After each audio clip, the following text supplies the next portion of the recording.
Welcome back to the Total Succession Show. Let me ask you a quick question. If a client of yours told you they were 5, 10 years away from retirement and had never done any planning, what would you say to them? If I know you'd actually probably tell them the time is to start now. But when it comes to your own succession, a lot of advisors tell themselves something very different. I'll start thinking about succession later. The reality is, succession planning works the same way retirement planning does. The earlier you start, the more options you're going to have. So, today we're pulling together insights from several conversations we've had with industry leaders about why the clock on succession starts ticking a lot earlier than most advisors realize, and what that means for your business today. Welcome to the Total Succession Show. I'm your host, Tyson Ray, joined by Kim Cochenour. We're glad you're here. Subscribe at totalsuccession.com/podcast and let each episode guide you closer to a confident, well-planned exit. Today's conversation just might be the nudge you need to start preparing for what's next. One of the biggest reasons advisors delay succession planning is because the whole idea of the quote unquote exit feels overwhelming. And honestly, we understand that. But it can feel like this huge, distant moment somewhere so far out in the future, something that you'll deal with when the time comes. But when we spoke with Andrea Schlapia, founder of Ironstone, she helped reframe that idea in a really important way. It's emotional, it's scary, it's uncomfortable. I don't want to talk about my potential exit and in whatever way you're going to exit. Exit is scary, but here's the thing. This is how I want to help you to frame exit is it is merely a good business strategy. It is not, I cannot repeat, it is not an event. If you make it this massive event, you're not going to want to do it because it's this ultimate, like, here it is, January 1st, 2035, holy cow moment versus what do we need to do right now to have a great business strategy so that we can all be on the same page? We, and I'm saying we because I want to help you move from a single business owner run practice to a leadership team run business so that the weight of the world doesn't have to be on your individual shoulders. We move from again, individual led practice. I'm saying individual led practice for a purpose to a leadership team run business. Let's create an actual viable business that when you choose to actually exit, and it is that day, you've done all the great things to build a business that your team and your clients actually deserve. And you're being very purposeful to increase the value of your practice because you're creating processes, you're creating systems, you have a leadership team, you have a clear vision, and knowing where everybody is going and everybody is on the same page of where your vision is. And that leadership team is reinforcing that vision throughout your entire organization. So there's so much to unpack here, but there you go. When you're listening to this and you're hearing the word exit, and if you have anxiety towards that, first probably realize, and I like to use the word exit, like think of like a door you're passing, like the exit sign. If the other side of that door is void, if it is completely unknown, that can be scary. So you want to stay in the area or the room that you know. And part of what we're trying to seek to help advisors do is define what's on the other side of that door. What are you exiting to, not from? And part of this may be a journey of not exiting into being retired or severing yourself from your career. Maybe it's just exiting some of the things you don't like to do anymore that's sucking the life and the energy out of you being your best self.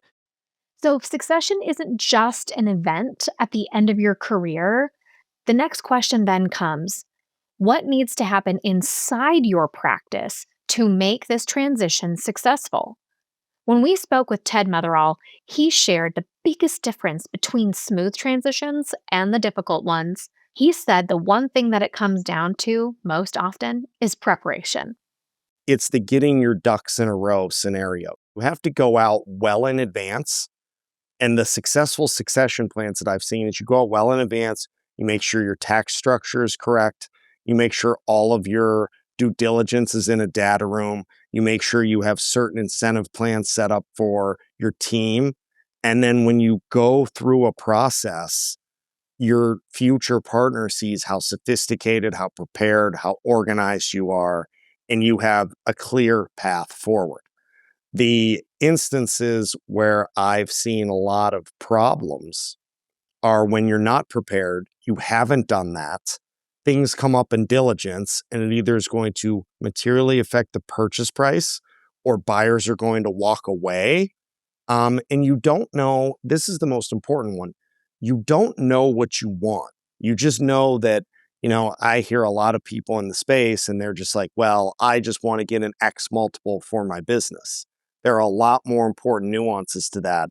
Where your client's going to fit. Is it the right platform? Are you going to drive value?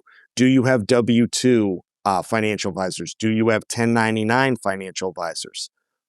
All of these factors and variables are going to create a successful outcome at the end of the day. So, my long-winded way of saying this is preparation is absolutely key, regardless of what your timeline is. You need to take the time to prepare, to organize, and know what you want in a partner. So, truthfully, I feel advisors are spending all of their career helping their clients prepare for their retirement, prepare for the end when their income shuts off and they actually start living the life that they've wanted. And a lot of advisors have not done that for themselves, they've not done that for their business. And so, I think they all have a heart for preparation, but I think the idea of preparing for their own succession and exit is just somewhere they don't know to start. So, what should advisors be doing to actually prepare for that succession? And what are some specific things they should be thinking about? Because they might not even know what does it mean to have a different value add for my clients? What does that mean to have something in place for my Gen 2? They might, because they like you said, they put their head down, they built this great business, but they've not focused on that next piece. Yeah, so that's an excellent question. That's really the first foundational step to creating the right succession plan. And the first thing that you need to do, and I feel like this is something that Tyson would say, is you only know what you know. So you got to reach out and you got to say, just like the two of you. I mean, you run a fantastic, sophisticated financial advisory services firm.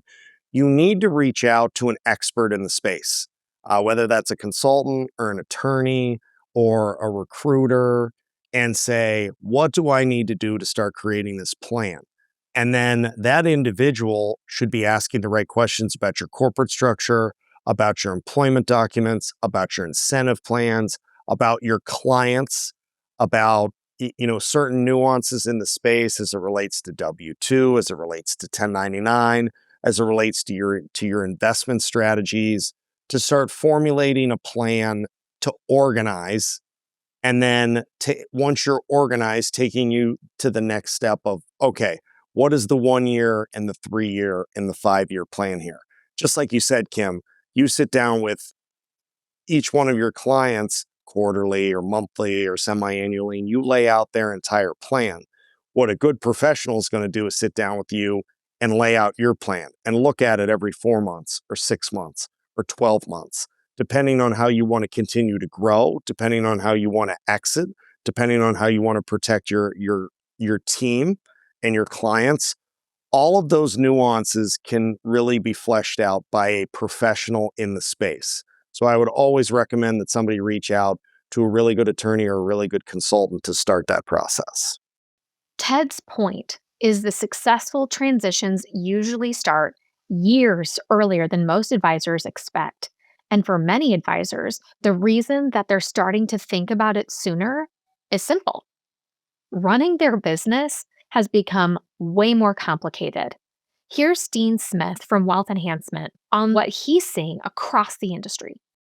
So we believe that the kind of influx in M&A to our space that really started in about 2015 is driven by two things.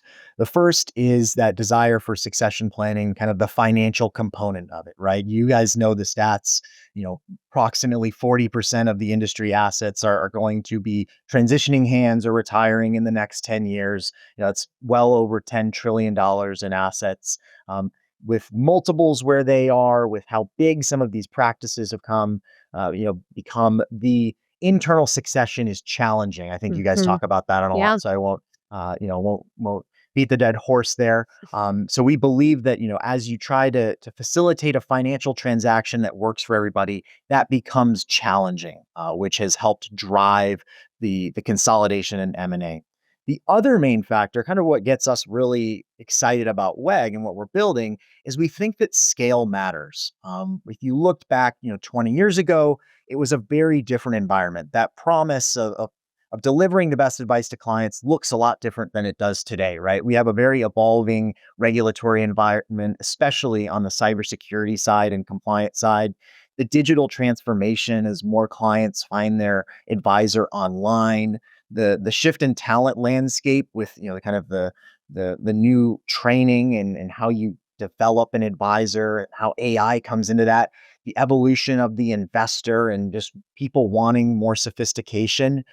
We think that scale matters, but also entrepreneurial spirit matters, and you guys know that. So how do you harness both of those? So we think between the financial side of the succession planning and the scale and that mattering, that being introduced kind of in the last 10 years with the bigger firms growing faster and having more to offer, we think that that's really driving a lot of this M&A activity. Part of the reason we're doing this podcast is that there's just a lot of lack of information that's out there for people to even start knowing what these options look like and what they're choosing or not choosing to compete against going forward. Right.